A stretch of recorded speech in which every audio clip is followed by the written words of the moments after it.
The Aussie dollar slipped another half a cent today to 69.2 US cents.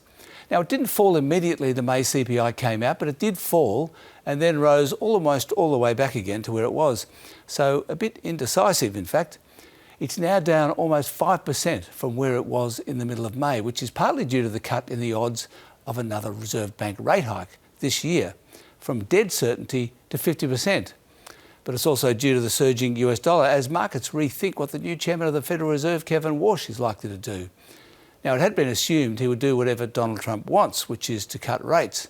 But he's been talking tough since getting the job, so now markets are betting that the Fed will hike in September. The reason markets don't quite know what to make of today's inflation data is that the headline rate is down and a bit lower than expected, but the core inflation rate, excluding fuel and electricity, was a bit higher than expected. And that's the one that counts. But as long as the Strait of Hormuz stays open, inflation should end up below the RBA's forecast for the June quarter, and that should mean no more rate hikes. Now, on the subject of the Strait, the oil price is down again, with 7 ships going through the Strait of Hormuz in the past 24 hours, including 2 oil supertankers. On the local share market, investors were on the hunt for banks and retailers, and for once, CSL, but not so interested in miners.